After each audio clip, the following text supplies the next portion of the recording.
Hello bachcho.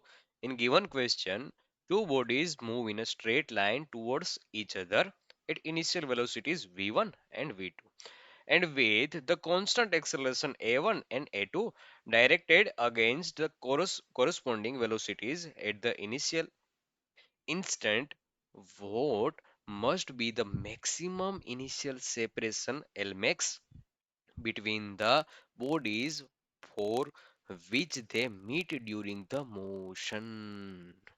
Okay, सबसे पहले तो क्या कहानी चल रही है, क्या क्वेश्चन में बताया गया है, क्या पूछा गया है, वो हम जानते हैं। ठीक है, मतलब कि गिवन डाटा, गिवन डाटा क्या है कि कोई पार्टिकल वन है, वो v1 वेलोसिटी से, और जो कोई दूसरा पार्टिकल है वो v2 वेलोसिटी से एक दूसरे की तरफ आ रहे हैं, और दोनों के एक्सेलरेशन है वो अगेंस्ट है इसके मोशन के।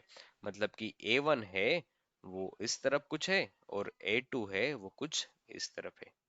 ये हमें डायग्राम में, ये हमें क्वेश्चन में दिया गया है। ठीक है, और पूछा गया है कि दोनों के बीच का मैक्सिमम सेपरेशन कितना हो सकता है कोलाइड होने के लिए। ठीक है, मतलब कि कुछ ये ऐसा ऐसा सोचो कि ये कुछ x चल के आया, और ये, इसको x1 बोल देता हूँ, इसको x2 बोल देता हूँ। तो मतलब कि ये maximum separation L max is equal to x1 plus x2 की वैल्यू क्या होगी, वो हमें फाइंड करना है। ठीक है, ऐसा हमें पूछा गया है। ठीक है, तो ये गिवन डाटा कुछ इस तरह से है। ठीक है, इसको दो तरह से हम सोल्व कर सकते हैं। ठीक है, लेकिन हम कुछ अलग तरीके से इसको सोल्व करेंगे, रिलेटिव मोशन से सोल्व करेंगे। एक आसान सा तरीका है जो इक्वेशन का यूज करके, लेकिन वो लंबा चलेगा, इसलिए हम रिलेटिव मोशन कंसेप्ट का यूज करके सोल्व करेंगे। तो उसके लिए आपको कुछ की कंसेप्ट आने जरूरी है। तो वो क्या है की पॉइंट्स, उसके बारे में थोड़ी सी चर्चा कर लेते हैं। की पॉइंट्स क्या है? की पॉइंट्स है कि आपको रिलेटिव टर्म लिखने आने चाहिए। ठीक है, रिलेटिव वेलोसिटी और रिलेटिव एक्सेलरेशन का कंसेप्ट आना चाहिए। मतलब कि वेलोसिटी, रिलेटिव वेलोसिटी हम लिख रहे हैं, रिलेटिव वेलोसिटी मतलब कि v12 लिख रहे हैं, one velocity of one with respect to two, वो होगी v1 माइनस v2। ठीक है, और इसी तरह से velocity of two with respect to one लिखेंगे तो वो हो जाएगी v2 minus v1, with direction लेना है। और दूसरा है कि एक्सेलरेशन भी इसी तरीके से आपको लिखने आने चाहिए। एक्सेलरेशन क्या होगा? एक्सेलरेशन हो जाएगा a12 is equal to a1 with acceleration of 1 with respect to 2 is a1 minus a2, acceleration of 2 with respect to 1 is equal to a2 minus a1 with respect to direction। ठीक है, ये लिखने आपको आने चाहिए। इसी तरह से हम डिस्प्लेसमेंट का भी निकाल सकते हैं। तो इस रिलेटिव कंसेप्ट का हम यूज करके इस क्वेश्चन को सोल्व करेंगे। ठीक है, हाँ। तो अब कहानी कुछ ऐसी है कि हम किसी एक को ऑब्जर्वर बना लेते हैं, किसी एक के रिस्पेक्ट में लिखते हैं। तो सोचो कि कोई पहला है, वो अब तक ग्राउंड में था, लेकिन अब हम क्या कर रहे हैं, दूसरे के रिस्पेक्ट में उसको देख रहे हैं। मतलब कि यहां पर हम खड़े हैं, क्या हो गया ये? ऑब्जर्वर। ये ऑब्जर्वर हो गया। देखो, इसकी स्पीड थी, इसकी वेलोसिटी थी v1, इस डायरेक्शन में थी। ठीक है, सॉरी v2 थी इस डायरेक्शन में, लेकिन अब वो v2 नहीं रहेगी। वन ग्राउंड फ्रेम,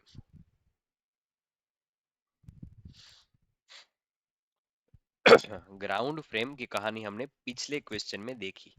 ये किसके रिस्पेक्ट में थी? Ground frame.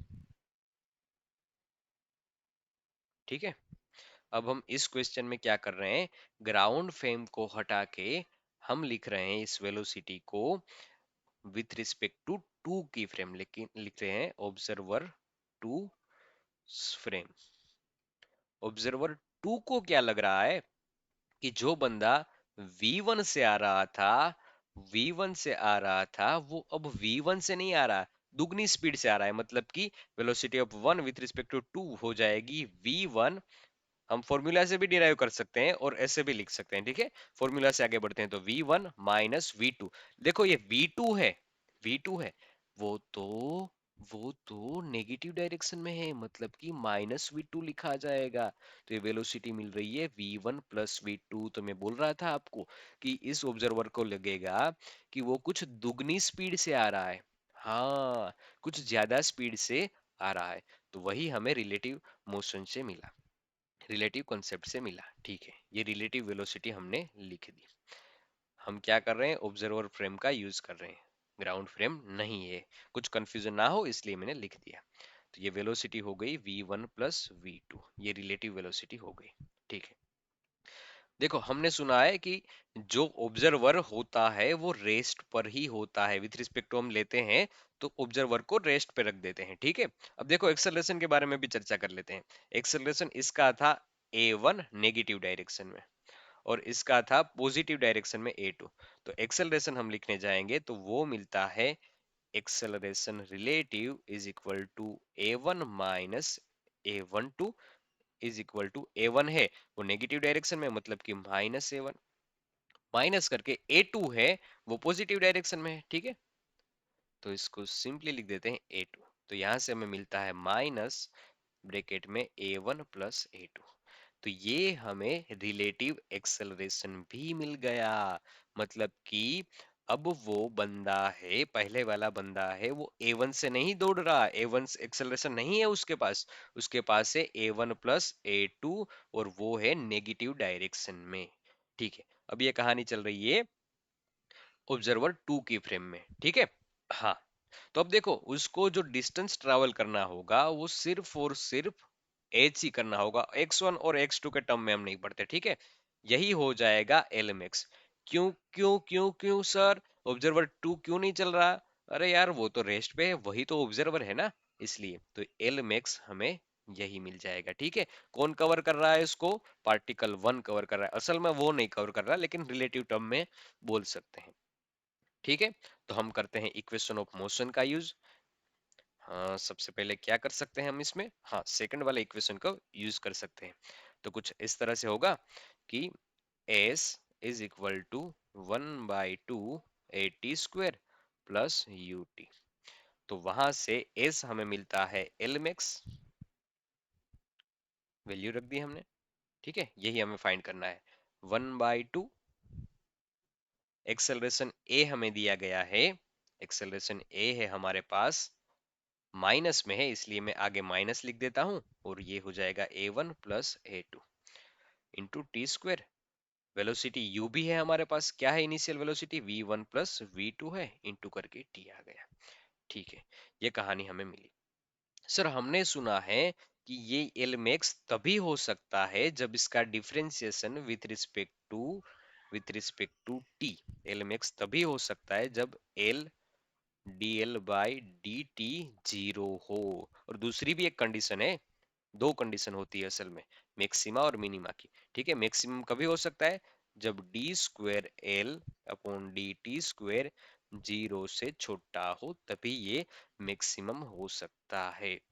लेकिन ऑल दो हम फिजिक्स में दूसरी कंडीशन सेटिस्फाई नहीं करते, सिर्फ और सिर्फ, हाँ सेटिस्फाई ऑलरेडी हो ही जाती है, प्रूव नहीं करते। ठीक है, और इस कंडीशन को हम प्रूव करते हैं। ठीक है, dl बाई dt को फाइंड करते हैं। क्या होता है dl बाई dt, इसको फाइंड करते हैं। देखो यहां से dl बाई dt कुछ इस तरह से हो जाएगी, dl by dt is equal to हो जाएगा -1/2 वैसे का वैसा a1 प्लस a2, यहाँ पर हो जाएगा t का डिफरेंशिएशन 2t, फिर v1 प्लस v2, और t का डिफरेंशिएशन हो जाएगा 1। और यहाँ पर हम वैल्यू पुट करते हैं, dl by dt is equal to 0 put करते हैं, तो हमें कुछ मिलता है इस तरह से 0, dl बाई dt की वैल्यू हमने 0 रखी इसलिए -1/2 a1 plus a2 into T plus v1 plus v2 into 1। पिछले वाली इक्वेशन मैंने वापस लिख दी। ठीक है, अब क्या करते हैं, t1 की वैल्यू यहाँ से फाइंड करते हैं। तो t की वैल्यू फाइंड करते हैं तो कुछ इस तरह से मिलेगी, इसको दूसरी तरफ जाने दो।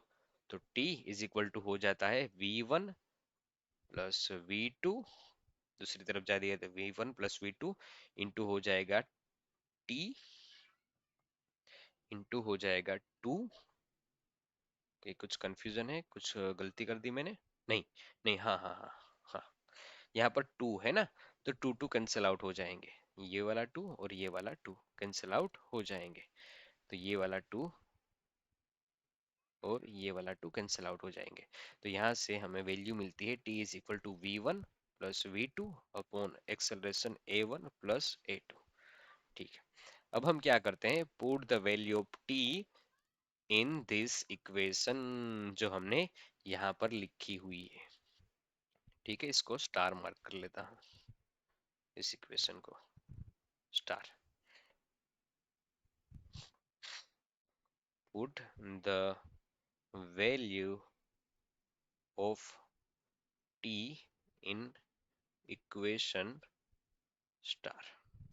तो वहां से हमें L max is equal to मिलता है, देखो क्या रखा है उसमें, -1/2, 1/2 A1 प्लस A2 और टी स्क्वायर है, तो -1/2 A1 प्लस A2 और t का स्क्वायर है, मतलब कि V1 प्लस V2 का स्क्वायर अपॉन करके A1 प्लस A2 का भी स्क्वायर, दोनों तरफ स्क्वायर स्क्वायर प्लस करके लिखा हुआ था V1 plus V2 into T, तो t की जगह आ जाएगा V1 V1 plus V2 upon A1 plus A2।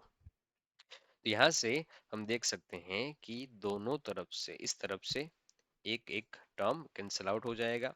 ठीक है भाई, ठीक है, तो कुछ फाइनल आंसर मिलता है इस तरह।